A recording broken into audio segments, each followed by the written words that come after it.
हाँ बच्चों, अभी ये जो टॉपिक मैं आप लोग को रन करके दिखाऊंगा ना, this is from module 2 Excel. ठीक है, और एक्सेल के total total total 14। That means अगर आपको 14 ऑप्शंस आ गए तो इसका मतलब आपका ये जब भी मैं नोट्स में से रन करके दिखाऊंगा ना, तभी आप अपने आप को एकदम कंफर्टेबल फील करोगे। तो एक्सेल का सबसे पहला ऑप्शन फर्स्ट, पहले क्या है, सिर्फ टर्म्स है। Terms, what is cell, what is column, what is row, what is worksheet, what is workbook, what is cell address and what is cell range. तो ये कुछ वर्ड्स है जो मैं आप लोग को प्रैक्टिकली एक्सेल में कौन सी लोकेशन को बोलते हैं पहले वो देख लो। ठीक है, चलो तो एक्सेल, जैसे आपने एक्सेल फर्स्ट टाइम स्टार्ट किया आपको पूछेगा ब्लैंक वर्कबुक, तो आपको ब्लैंक वर्कबुक पे क्लिक करना है इधर, और इसका मैं ले लेता हूँ फुल स्क्रीन, मतलब पूरी स्क्रीन के ऊपर अपना Excel done, loaded, Excel loaded perfect. ठीक है, तो माइक्रोसॉफ्ट के अंदर बच्चों एक हमेशा याद रखना, वर्ड, एक्सेल, पावर पॉइंट में आपको बहुत सारे ऑप्शंस कॉमन मिलेंगे। जैसे फॉर्मेटिंग के ऑप्शन, बोल्ड, इटैलिक, अंडरलाइन, वो बोल्ड, इटैलिक, अंडरलाइन आपको वर्ड में भी मिलेगा, एक्सेल में भी मिलेगा और पावर पॉइंट में भी मिलेगा।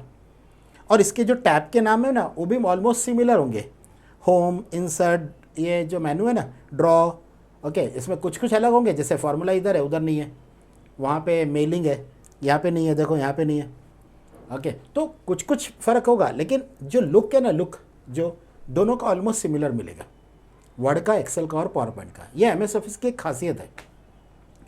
एम एस ऑफिस क्या बोलता है पता है, अगर आपने कोई एक एप्लीकेशन अच्छे से सीख ली ना तो दूसरी सीखते वक्त आपको बहुत आराम फील होगा। क्यों मालूम है?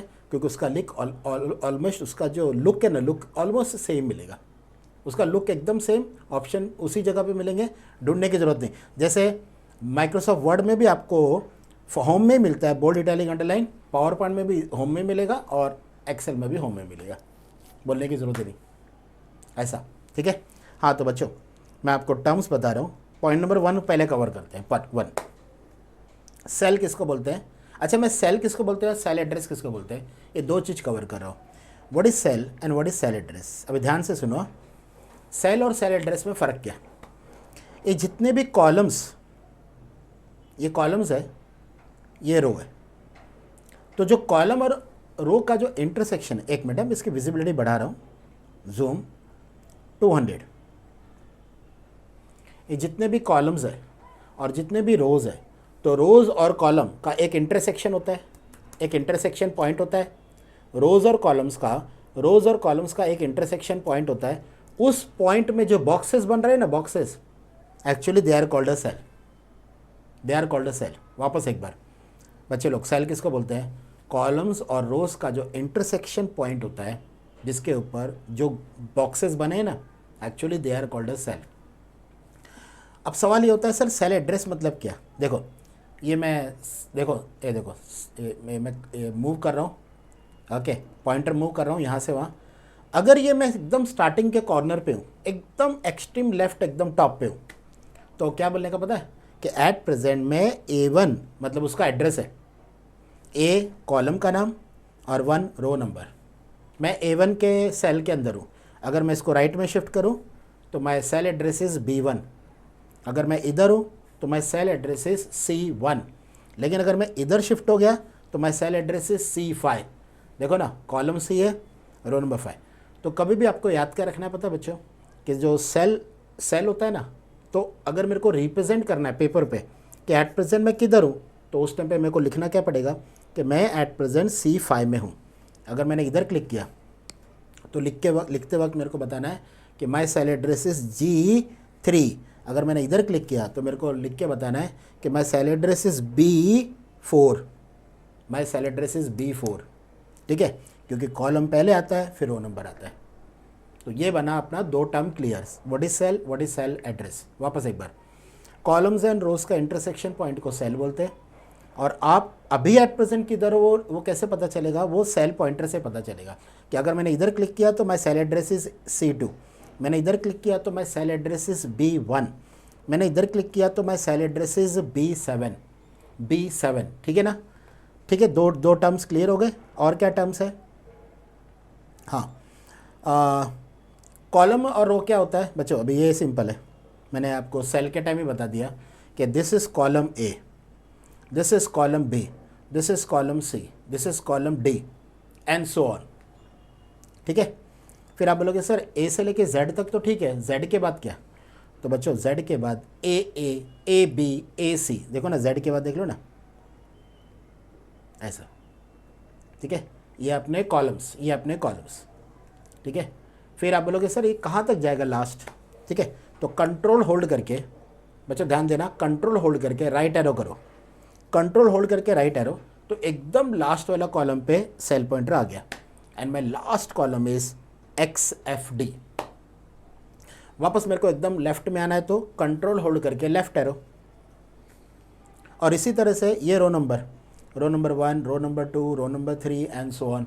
और अगर मेरे को एकदम लास्ट रो पे जंप करना है, कंट्रोल प्रेस करके डाउन एरो, जब राइट में जाना है तो राइट एरो, डाउन जाना है तो down arrow, but control hold करके control down arrow. My last row is this 10,48,576। और ये जो ना वर्जन टू वर्जन ये नंबर ऑफ रोज और नंबर ऑफ कॉलम्स डिफर होता है। ठीक है, तो अभी जो एट प्रेजेंट जो वर्जन चल रहा है, ओके, जो भी आपका लेटेस्ट वर्जन चल रहा है वही है मेरे पास इंस्टॉल्ड, जिसको हम लोग 360 बोलते हैं ना वर्जन, ओके, लेटेस्ट वर्जन वो चल रहा है। और वो 10,48,576, ऐसा जनरली क्वेश्चन नहीं आता है, बट अगर समझो आप लोग की बुक में वो दे के रखा है नंबर ऑफ रोज और नंबर ऑफ कॉलम्स, तो याद कर लेना, क्योंकि उसका ऑब्जेक्टिव्स उन लोग पूछ सकते हैं, how many rows are there, how many columns are there, अगर आपकी बुक में, क्योंकि जैसे ही वर्जन चेंज होगा थोड़ा सा नंबर चेंज होंगे। वापस कंट्रोल अप एरो, तो ये बन गया कॉलम्स और ये बन गया रोज। ठीक है, चलो फिर और क्या टर्म्स है? टर्म्स में कॉलम हो गया, रो हो गया, सेल हो गया, सेल एड्रेस हो गया। अच्छा, what is the difference between worksheet and workbook? ये वैसे ही है बच्चे लोग, बुक और पेजेस में क्या डिफरेंस है? बुक और पेजेस में जो डिफरेंस है वही इसमें डिफरेंस है। तो जब हम लोग बोलते हैं ना बुक वर्कबुक, पेजेस वर्कशीट, समझ में आ गया ना? तो बुक और पेजेस का जो डिफरेंस है एक्चुअली वही डिफरेंस है वर्कबुक और वर्कशीट का। जैसे example, what is the name of a workbook? Book 1। What is the name of a workbook? Book 1। But how many pages are there? By default 1। But अगर मेरे को और चाहिए तो मैं इंसर्ट कर सकता हूँ ना, इंसर्ट, है कि नहीं, इंसर्ट वर्कशीट, या फिर इधर ही ले लो, राइट क्लिक करके ये देखो, ठीक है, इंसर्ट वर्कशीट, और एक ले लिया, फिर और एक लेना है, इंसर्ट वर्कशीट। मतलब अभी कितने पेज हो गए बुक में? 3। तो जैसा बुक में पेजेस होते हैं वैसे ही वर्कबुक में वर्कशीट होता है। ये मेरा फर्स्ट शीट 1, ये सेकंड शीट 2, ये शीट 3। ओके, तो इसको बोलेंगे वर्कशीट, ये वर्कशीट है, मगर तीनों एक साथ सेव होगा, एक ही फाइल में सेव होगा। अभी डिफ़ॉल्ट नाम बुक 1 है, तो जब मैं इसको सेव करूँगा ना यहाँ से फाइल सेव, तो ये सब एक साथ सेव होगा। मतलब आपको याद कर रखना पता बच्चों, बुक में पेजेस जैसे होता है ना, वैसे ही वर्कबुक में वर्कशीट होता है। वापस एक बार, बुक में पेजेस तो वर्कबुक में वर्कशीट। बस ये जरा मेरा जो कॉन्सेप्ट है ना बच्चों, याद रखना, तो आपको कभी भी डिफ़िकल्टीज नहीं होगी। हाँ, तो हमने सारे टर्म्स देख लिए, सेल एड्रेस, कॉलम, रो, वर्कशीट, वर्कबुक। ठीक है, हाँ, अब इसमें एक कंसेप्ट है, सेल रेंज क्या होता है? सेल एड्रेस तो देखा, but what about cell range? एक ही वर्ड बाकी है ना बच्चों, सेल टर्म्स में एक ही बाकी term. What is a cell range? अच्छा, अगर मैंने इसकी विजिबिलिटी, एक मिनट, फर्स्ट इसमें विजिबिलिटी चेंज करके रखिए। अभी मैंने इधर नंबर दिया, इधर दिया, इधर दिया, इधर दिया, और इधर भी दिया। बच्चों ये जितने भी नंबर दिए ना मैंने, मेरे को इधर उसका, ये जो 8 सेल है ना, इसका मेरे को टोटल डिस्प्ले करना है। इधर इसका टोटल। तो there is a function called sum. Excel में there is a readymade function called sum. ये मेरे को बोलता है कि ब्रैकेट में ना ये यहाँ से लेके यहाँ तक पूरा ड्रैग कर दो। तो ये जो ब्रैकेट के अंदर लिया ना उसने बच्चों, C4 कोलन D7, बाद में इसको ब्रैकेट को बंद कर देना। तो ब्रैकेट के अंदर जो मैंने ड्रैग करने से लिया ना उसने, देखो इसका C4 स्टार्टिंग पॉइंट ये C4, इसका सेल एड्रेस C4 और ये कहाँ तक है D7। तो कॉलन लेने से क्या हुआ, ये सब ले लिया ना उसने, सारे के सारे। बच्चों ये सारे के सारे नंबर का टोटल है 397। ये सारे के सारे नंबर अगर मैं ऐसा करूँ ना 1 2 3 4, फिर इधर 5, फिर इधर 6 7 8 9 10, ठीक है। अब ये रेंज के अंदर ये दो नंबर नहीं है इसके अंदर, तो अगर ये रेंज में मैं इसको भी ले लूँ तो ये D7 की जगह पे हो जाएगा D8। तो 1 to 10 का टोटल आपने पता इसमें किया था विजुअल बेसिक में कि 1 to 10 का जब सम लिया तो 55 आ रहा था, ठीक है 55 बराबर ना, मतलब हर सेल का टोटल उसने लिया, हर एक मतलब टोटल 5 सेल इधर से 5 सेल। तो दिस इज कॉल्ड रेंज। इसमें मैं कौन सा टर्म सिखा रहा हूँ आपको, what is range. Now this is called range, this is called range. ये एक्चुअली रेंज है बच्चों, ठीक है। मतलब पहला पॉइंट एक्सेल का रेडी, फर्स्ट पॉइंट एक्सेल का रेडी। अभी पॉइंट नंबर 2 सिखा रहा हूँ मैं आपको। डेटा में टेक्स्ट डेटा किसको बोलते हैं, नंबर यानी कि न्यूमेरिक डेटा किसको बोलते हैं, number data, date data, time data, और फिर फार्मूलाज। फार्मूलाज में 2, अगर आप फार्मूला बना रहे हो यूजिंग ऑपरेटर तो कैसा बनेगा, और अगर आप फार्मूला बना रहे हो यूजिंग फंक्शन तो कैसा बनेगा। Using function if you want to make the formula कैसे बनेगा। तो मैं आपको सिखा रहा हूँ बच्चों डेटा, डेटा में text data, number data, date data, time data, formula data. But formula data में भी 2, एक फार्मूला यूजिंग ऑपरेटर, एक फार्मूला यूजिंग फंक्शन, ठीक है। चलो इसके ऊपर वर्क करते हैं।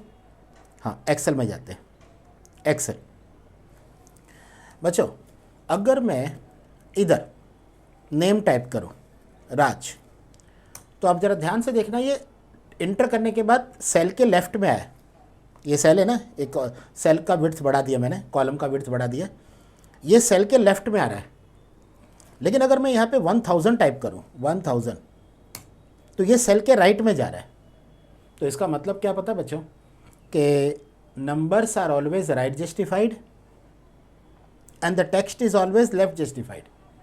Numbers are always right justified मतलब सेल के राइट में जाके फिट हो जाते हैं क्योंकि नंबर्स है ना, और जो टेक्स्ट होता है ना वो हमेशा सेल के लेफ्ट में होता है, इसके लिए उसको बोलते हैं लेफ्ट जस्टिफाइड। तो फिर आप बोलोगे सर डेट और टाइम का क्या जस्टिफिकेशन है। बच्चों date, correct date is always right justified, correct time is always right justified. ये करेक्ट डेट और रॉन्ग डेट का कंसेप्ट क्या है, ज़रा ध्यान से सुनना। मैंने यहाँ पे दिया आज 23 है, टुडे इज 23, तो ये साल का जो 31 है ना उसकी डेट मैं दे रहा हूँ 31 दिसंबर एंड 2024। ये मैंने इस बार का जो 31 है उसका मैं डेट दे रहा हूँ। तो देखा आपने सेल के किस में है, लेफ्ट में है कि राइट में है, राइट में है। इसका मतलब एक्सेल ने इसको डेट कंसीडर किया। अभी यही डेट में अगर ऐसा एंटर करूं, पहले मैंने 12 दिया, फिर मैंने 31 दिया और फिर मैंने 2024 दिया। बच्चों ध्यान से देखना, इसको उसने लेफ्ट में रखा है, तो इसका मतलब पता क्या हुआ कि एक्सेल ने इसको तो डेट लिया बट इसको डेट नहीं लिया। तो सर अगर इसको डेट जैसा दिख रहा है but Excel is not considering this is a date, Excel is considering this is a text. इसको टेक्स्ट की तरह लिया देखो, क्योंकि ये भी लेफ्ट में ये भी लेफ्ट में, बट ये देखो डेट बराबर है, ये परफेक्ट डेट है। ओके टाइम का भी ऐसा ही है। अगर मैं ऐसा बोलूँ कि 10:40 AM, तो देखो ये राइट में गया, एकदम राइट में, ठीक है। अगर मैं ऐसे बोलूँ 10 या फिर पहले 40 बाद में 10, ठीक है फाइन। तो इसको उसने बोलते हैं ना 24 आवर्स से भी ज़्यादा नंबर को उसने टाइम में कन्वर्ट कर दिया है। लेकिन अगर मैं एक मिनट कॉलम नहीं बोलूँ, जैसे एग्जांपल 10-40, हाँ ये डैश में वो डेट में कंसिडर कर रहा है, डैश में वो डेट में डाल रहा है, करेक्ट। अक्टूबर 40 दिया देखो उसने, ठीक है। तो अगर सपोज़ यहाँ पर एक मिनट, मेरे को लेफ़्ट में डेटा एक्चुअली लेके जाना था, तो 10 AM, अच्छा एक्चुअली AM PM में वो 10 में कन्वर्ट हो जाता है इमीडिएटली। अगर मैं उसको 10 डैश, अच्छा डैश में और डेट में जा रहा है, तो कॉलन की जगह अगर मैं सेमी कॉलन लूँ 20, ये देखो मतलब कुछ ऐसा कैरेक्टर चेंज करके बता रहा हूँ आपको। तो this is not considering as a time. अच्छा इसको भी अगर मैंने एम पे एम के साथ ज्वाइन कर दिया तो एम नहीं लिया, देखो टाइम, क्योंकि बीच में कॉलन नहीं है ना, बीच में कोलन आना चाहिए ना, कोलन। ओके, तो ये जो लिया ना ये रॉन्ग टाइम है, ये जो लिया ना ये रॉन्ग डेट है।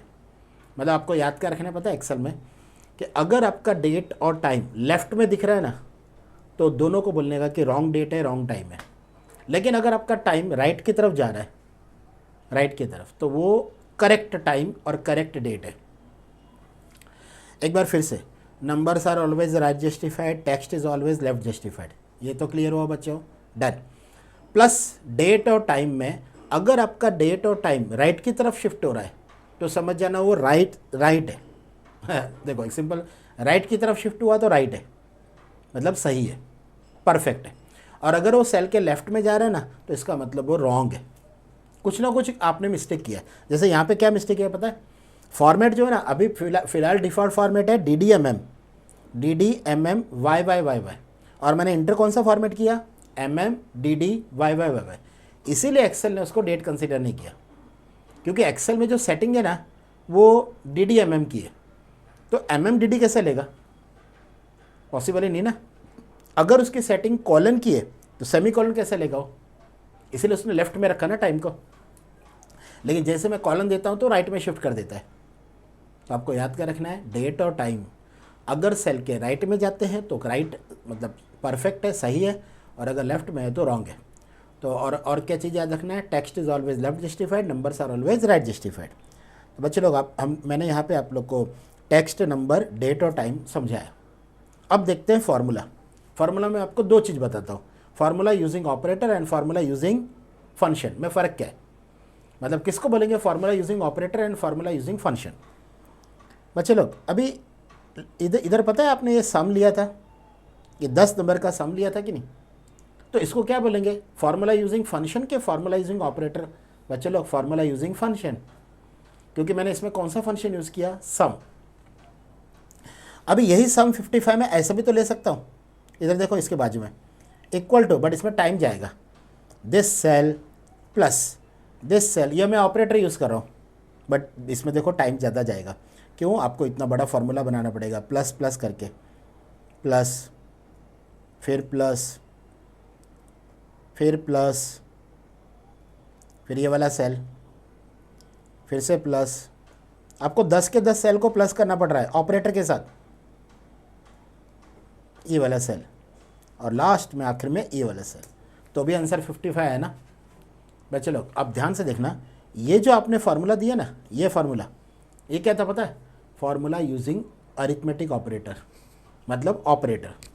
इसमें मैंने कहीं भी सम यूज़ किया, फंक्शन वगैरह यूज़ किया, राउंड ब्रैकेट क्लोज और फिर क्लोज ब्रैकेट और उसके अंदर रेंज नहीं। लेकिन ये यहाँ पर मैंने क्या किया, मैंने फार्मूला दिया बच्चों, दोनों फार्मूला है, आपको याद क्या रखना पता है, इसको भी फार्मूला बोलेंगे, इसको भी फार्मूला बोलेंगे, बोथ आर फार्मूलाज, बट दोनों में डिफरेंस क्या पता है, one formula using operator and one formula using function, one formula using function, ध्यान रखना फंक्शन, क्योंकि हमने एक्सेल का इनबिल्ड रेडीमेड फंक्शन यूज़ किया सम, जिसमें वो बोलता है रेंज दे दो, तो आपको इंडिविजुअली इतना बड़ा फार्मूला देने की ज़रूरत ही नहीं ना। देखो ना, इतना बड़ा फार्मूला को इतने छोटे फार्मूला में कन्वर्ट कर दिया, क्योंकि फंक्शन यूज़ किया सम, और सम ने अपने को क्या कर दिया, C4 से लेकर D8 का पूरा रेंज है ना वो ब्रैकेट में, उसका क्या कर दिया, उसने टोटल निकाल के दे दिया। ठीक है, हाँ। तो बच्चे लोग मैंने आप लोग को यहाँ पे क्या क्या कॉन्सेप्ट बताया पता है। पॉइंट नंबर 2 में डेटा में टेक्स्ट डेटा किसको बोलते हैं, द डेटा जो बाय डिफ़ॉल्ट लेफ्ट में आता है, सेल के लेफ्ट में। नंबर डेटा वो नंबर्स जिसको वो राइट में रखता है। डेट और टाइम हमेशा राइट में आएगा अगर करेक्ट है तो, और अगर रॉन्ग है ना तो डेट और टाइम हमेशा लेफ्ट में चला जाएगा। फार्मूला में 2 टाइप का फार्मूला है, formula using operator and formula using function. तो जो सम यूज़ किया था वो फार्मूला यूजिंग फंक्शन था, और जिसमें सम नहीं यूज़ किया था plus plus plus plus plus plus सारे सेल 1 by 1 प्लस, उसको बोलेंगे फार्मूला यूजिंग ऑपरेटर। ऑपरेटर मतलब अरिथमेटिक ऑपरेटर। चलो तो फिर अभी ये वाला ऑप्शन देखते हैं बच्चों, third, go to. Okay, home में जाना, फाइंड एंड सिलेक्ट में जाना और गो टू करके ऑप्शन है। अच्छा, इसका यूज़ क्या है पहले मैं बताता हूँ। सपोज मैं यहाँ पे हूँ at present I am in the left and top corner of the worksheet. मैं लेफ्ट और टॉप कॉर्नर पे हूँ, ठीक है। अच्छा, मेरे को क्या चाहिए यहाँ पर, मेरे को ना डायरेक्टली इसको सेल पॉइंटर को बोलना है, सेल पॉइंटर A100 पे शिफ्ट हो जा। ए मतलब कॉलम ए 100 पे शिफ्ट हो जा। अब इसमें अगर आप ऐसे डाउन एरो करोगे तो it will take a time to search कि 100 कब आएगा। उससे अच्छा क्या करो, इधर ऑप्शन देखो, ऑप्शन में क्या है, गो टू ऑप्शन किधर है, होम में find and select and go to. Home में फाइंड एंड सिलेक्ट और गो टू। तो देखो होम यहाँ पे दिया है फाइंड एंड सिलेक्ट, कौन सा ग्रुप के अंदर, एडिटिंग ग्रुप के अंदर फाइंड एंड सिलेक्ट। और फाइंड एंड सिलेक्ट में there is option call go to में आपको खाली इतना बोलना है कि आपको जाना किधर है वो इधर टाइप करो। तो मेरे को कहाँ जाना है, A100। मेरे को सिर्फ A100 यहाँ पे टाइप करना है और सीधा बोलना है ओके। बच्चे लोग ज़रा देखो, ज़रा सेल पॉइंटर A100 में आके रुक गया। That means directly I can jump on the cell wherever I want. उसमें ऐसा होता है ना, कभी कभी मेरे को जाना है Z55 के पास, मेरे को जाना है Z55। अभी Z55 ढूंढना पड़ेगा किधर है, उससे अच्छा इधर जाओ, गो टू में जाओ और यहाँ पे टाइप कर दो Z55 में मेरे को लेके जा। तो ये सीधा मेरे को Z55 पे लेके जाएगा। देखो ये 55 है, 55th रो है, देख लो, और कॉलम Z है। तो बच्चों हम लोग ने कितना ऑप्शन देखा, हमने टर्म सीखा। एक्सेल में टर्म्स किसको बोलते, सेल, कॉलम, रो, वर्कशीट, ये सब टर्म किसको बोलते हैं। फिर डेटा के डिफरेंट टाइप्स देखे। एक्चुअली फार्मूला भी एक टाइप का डेटा ही है, इसलिए फार्मूला में मैंने 2 टाइप के फार्मूलाज बताए, using operator and using function. और फिर एक ऑप्शन हमने देखा गो टू, ठीक है। चलो, तो ये यहाँ से लेके 4th ऑप्शन से बच्चों नेक्स्ट वीडियो में मैं कवर करूँगा कि सिलेक्शन मेथड क्या होता है, फ्रीजिंग पैन्स और स्प्लिटिंग ऑप्शन क्या होता है और जो भी है, ठीक है बच्चों। चलो बाय बच्चों, बाय, टेक केयर।